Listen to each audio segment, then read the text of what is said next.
Forests are Earth's great green lungs. They breathe life into our world.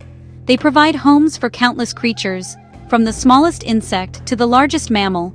The rustle of leaves in the wind, the scent of damp earth after rain, the sight of sunlight filtering through the canopy. These are the magical experiences of a forest. They are complex, living systems, full of secrets and wonders. For centuries, we have studied them from the outside. But what if we could watch a forest grow from its very beginning, day by day, right before our eyes? This was our ambitious goal. We wanted to understand the intricate dance of life that makes a forest what it is. How does a tiny seed become a towering tree? How do different species learn to live together? What happens when challenges arise, like a lack of water or the arrival of a new creature? To find the answers, we decided to create our own forest. It would be a miniature world, a living laboratory contained within a glass box. Our mission was to observe this tiny ecosystem for 100 days, documenting every small change, every new arrival, and every struggle for survival. This journey is not just about science, it is about connection. By watching this small world evolve, we can see the principles that govern the great forests of our planet. It is a story of resilience, of cooperation, and of the delicate balance that sustains all life. Every leaf, every insect, every drop of water plays a part in this grand performance. We set out to witness the drama of nature unfolding on a small scale, hoping to gain a deeper appreciation for the vast, wild places that are so vital to our planet's health and our own well-being. Our project began with a simple question: can we truly replicate the complexity of a forest? We knew it would be a challenge. Nature has had millions of years to perfect its creations. We had only a small space and a limited time. But by carefully selecting our plants, our soil, and even our tiny animal inhabitants, we hope to create a self-sustaining environment. This is the story of our 100-day adventure. It is a chronicle of growth, of unexpected events, and of the profound lessons a tiny forest can teach us about the great green heart of our world. To create our forest, we needed the perfect container. We chose a large, sealed glass terrarium, almost like a giant aquarium for plants. This glass box would be our world. It allowed us to control the environment while giving us a clear view of everything happening inside. The first and most important layer was the foundation, the soil. We didn't use ordinary garden soil. Instead, we created a special blend, mixing rich, dark humus with sand for drainage and charcoal to keep the environment fresh and clean. This base would provide the vital nutrients our miniature forest would need to grow and thrive. Next came the technology that would mimic the natural world. Above the terrarium, we installed a set of powerful LED lights. These were not just any lights. They were programmed to simulate the daily cycle of the sun. They would grow brighter in the morning, reach their peak at midday, and slowly dim in the evening, providing a natural rhythm for our plants. A misting system was also installed, connected to a timer. This device would create gentle rain showers, ensuring our forest received the right amount of moisture, just as a real forest would from the clouds above. With the environment ready, it was time to introduce the first residents, the plants. We chose a variety of species that are found in temperate woodlands. Tiny saplings of oak and birch were carefully planted, their roots gently settled into the new soil. Around them, we placed patches of vibrant green moss, which would help to retain moisture on the forest floor. We also scattered seeds of small wildflowers and ferns, hoping they would sprout and add another layer of complexity and beauty to our growing ecosystem. Each plant was chosen for its role in creating a balanced community. Finally, we had to consider the smallest inhabitants. A forest is not just plants, it is a world teeming with life. We introduced a colony of springtails and isopods, tiny decomposers that are nature's cleanup crew. These small creatures would break down any dead leaves or organic matter, returning nutrients to the soil.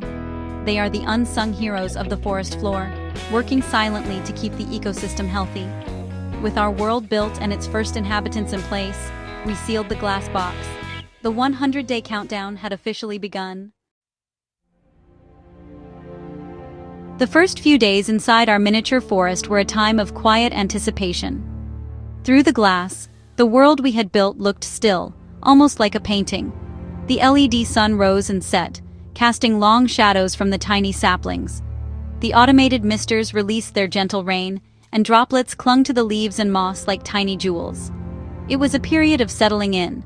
The soil was absorbing the moisture, the air was becoming humid, and the plants were beginning to adapt to their new home.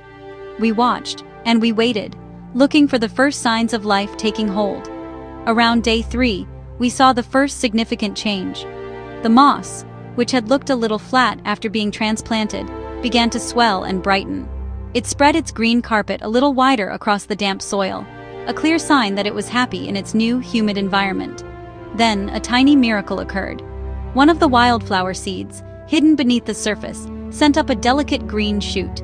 It was a small, almost unnoticeable event, but for us, it was a moment of great excitement. Life was stirring. Our forest was beginning to awaken from its slumber. By the end of the first week, more signs of growth were visible. The oak and birch saplings, which had stood motionless, now had tiny new leaves unfurling at their tips. These leaves were a lighter shade of green, fresh and full of promise. On the forest floor, the ferns began to uncoil their fronds, like small green fists slowly opening to the light. The springtails and isopods, our tiny janitors, were busy exploring their new territory.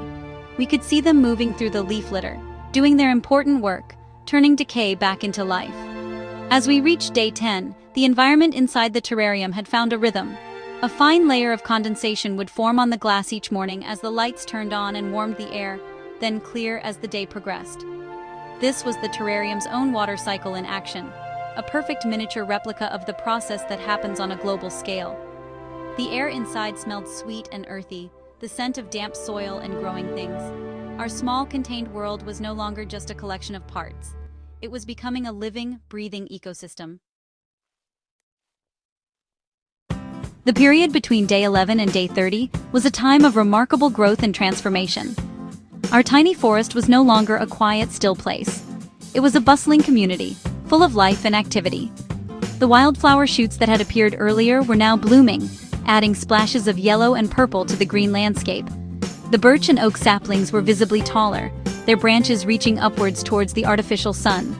Their roots, hidden from our view, were spreading deep into the nutrient-rich soil, anchoring them firmly in their world and drawing up the water they needed to grow. A fascinating new development appeared on the floor of our forest. Fungi. Small, delicate mushrooms began to sprout from the decaying wood and leaf litter. These were not something we had intentionally introduced, but their spores must have been dormant in the soil or on the bark. Their appearance was a wonderful surprise, a sign that our ecosystem was becoming even more complex and natural. The fungi played a crucial role, working alongside the springtails and isopods to break down organic matter, releasing vital nutrients that the plants could then use to fuel their growth. The interactions between the different species became more apparent during this time.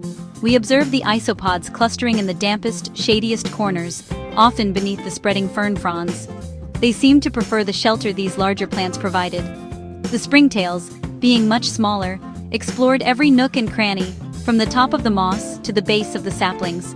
It was clear that the different elements of our forest were not just coexisting. They were creating a web of relationships. The plants provided food and shelter, and the decomposers recycled waste into precious resources. By day 30, the view through the glass was astonishing. The once sparse landscape was now lush and dense. The ferns had grown so much that they created a miniature understory, and the moss had formed a thick, velvety carpet. The water cycle had become so efficient that we rarely needed the automated misters anymore. The moisture transpired by the plants was enough to keep the humidity high, condensing on the glass and raining back down. Our sealed world was becoming a truly self-sustaining system, a testament to the resilience and ingenuity of nature. Around day 45, we decided to introduce a challenge.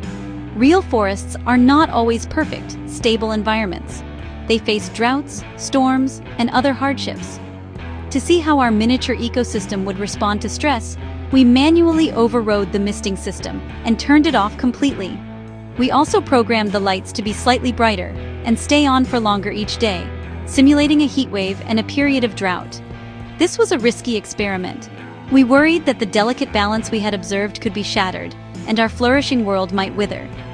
The first few days of the drought were subtle. The top layer of moss started to lose its vibrant green color, turning a paler shade. The leaves of the wildflowers began to droop slightly during the hottest part of the artificial day. The condensation on the glass, which had been a reliable morning feature, became less and less prominent. The air inside, once humid and fragrant, felt drier,